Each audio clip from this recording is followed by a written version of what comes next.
This is the working mink farm at the Nova Scotia Agriculture College. It's used to teach students about caring for animals and the day-to-day running of a mink ranch. Ray McInnes is the fur unit manager, and he starts his days early. Mink farming is labor-intensive work. The tasks that take place at this farm are similar to the tasks that occur on mink farms across North America and in Europe. Most days begin with preparing the feed for the mink. This is feed. It is a mixture of cereal, fish, meat, and water. Most of the protein comes from the byproducts of fish or chicken that's not fit for human consumption and would otherwise be sent to landfill. It's highly concentrated and mixed into a thick paste with cereal and water. It's then delivered to the farm, where it's transferred into a feed cart. Before getting started on the task of actually feeding the mink, the bin used to deliver the food needs to be cleaned and disinfected to prevent bacteria from building up inside. A mixture of bleach and water is used to ensure complete cleanliness, and then it's hosed down. We want to make sure that we have this cart cleaned. Right now it's every 4 days.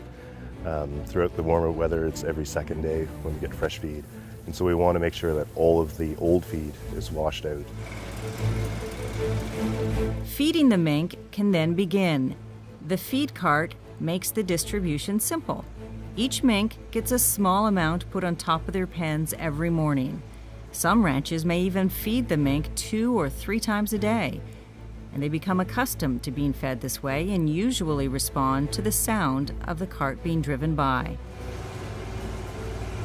It's fish-based, a lot of products similar to what would be in the pet food industry. So when we buy a fillet at the grocery store, the rest of the carcass, the tail, bones, head, everything, there's still lots of good meat on it, so that's processed into fish racks, and so it's a feed that's easily used by the carnivores. The mink's diet can vary from farm to farm, and it also changes with the seasons.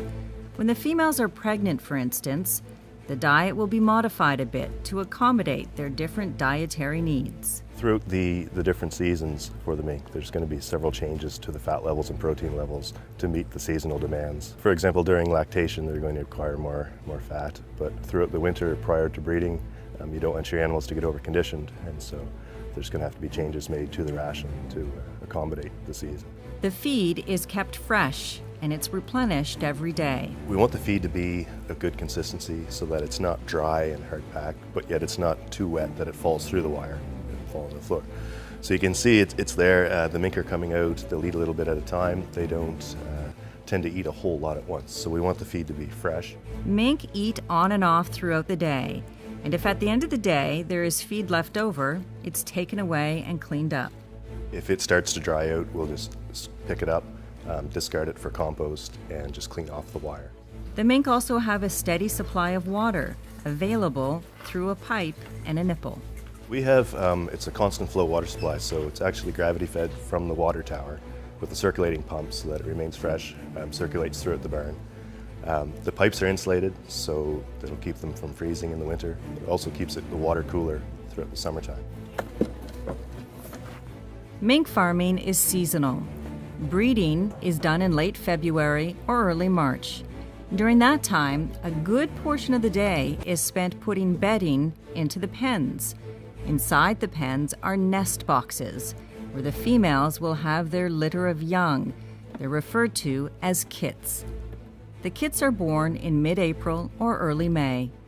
Annette Murphy says the pens are of a comfortable size. The pen size, basically we have a pen size that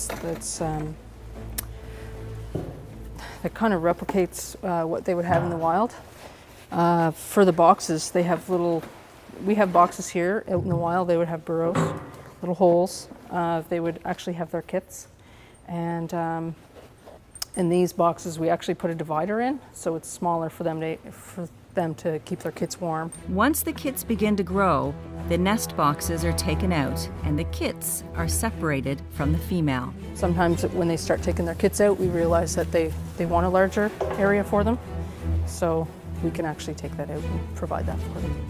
As the kits grow, they need to be checked thoroughly, and they're given vaccines to protect them from 4 common diseases. Sometimes they move, so we have different pen numbers on there, and then all of her breeding information from this year. And so also her kit records, whelping and stuff, will all be recorded on this card. And then it'll be recorded in the litter book and then onto the computer files as well. Like any large population of animals, from time to time, 1 or 2 may get ill, in which case a veterinarian may be called in as appropriate to assist. The information on the illness, medication, and treatment schedule is kept on a card attached to the mink pen. If there's any health treatment that we do, a vaccination would be a general herd thing, so we wouldn't identify each one. Everybody would get vaccinated. But if there's an incident where someone is treated with antibiotics or something, we'll actually put a card, a record card, in addition to this, so that we know what she was given and what day. So that way, if anybody else follows up from there, they'll know the mink's history. Once the kits grow, they can be moved to their own pens, which is a very simple process. So when we want to move a mink from one pen to another, a nice easy way to do it is to use the catch cage. This way we don't have to physically catch the mink using mitts. So if we can get her to go into the nest box, which she's not going to. So she enters the cage fairly easy. And from there we can safely and easily transport her to another cage, taking her ID card with her. Other tasks on the farm can involve anything from checking the health of the herd to ensuring that all equipment is in good working order. This includes the manure collection system. To ensure that the entire process of farming mink is environmentally friendly, the manure from the mink farm is collected and turned into fertilizer that is then spread on the land to grow crops. The manure is then taken over to the compost facility where it's mixed with the other dairy manure, poultry manure, sheep, and other material from the campus such as grounds maintenance will dump leaves and things in there. And then that compost or manure is used for spreading on the fields on the farm. The best mink pelts come from mink that are well cared for and fed a healthy diet and given the care they need from qualified veterinarians and ranchers. The Agriculture College's mink farm is designed as part of a program to help students obtain their degree in agriculture. It also helps the college collect data and conduct research projects into mink farming. Where the students came in and all of their labs were on site, and we taught them things basically from handling, catching, bedding a mink, removing manure, the entire process. Students learn everything from feeding mink to euthanizing mink, which is done in the most humane way possible. The euthanizing cart, which is pre-filled with carbon monoxide gas, is driven up and down the rows of pens, and the mink are taken from their pens and placed into the cart, where they're quickly put to sleep and euthanized. This is our harvest box for the euthanizing the mink in. And so we use carbon monoxide gas, which is a very poisonous gas. We fill the box to a concentration so that when the mink are placed into it, they should be knocked unconscious. And then we'll continue to add gas throughout the process as we're adding the mink to the box. And that will euthanize them fairly humanely and quickly. The mobile unit eliminates the stress of having to transport them long distances to be euthanized. It's a very practical and fast method. The mink aren't transported anywhere, so they're simply taken from their cage and euthanized right on site. So it's very quick and stress-free. The ranch is surrounded by a security fence buried deep into the ground. This fence is important for keeping the farm free of any diseases which may be brought in by curious wildlife looking for food. Raccoons and other animals can enter a farm and spread disease. There is also the risk of predators getting access and creating problems. Fences prevent this. Mink farming is a lot of work and requires daily planning and preparation. Once the euthanization process is complete, the mink carcasses are composted, and everything is used.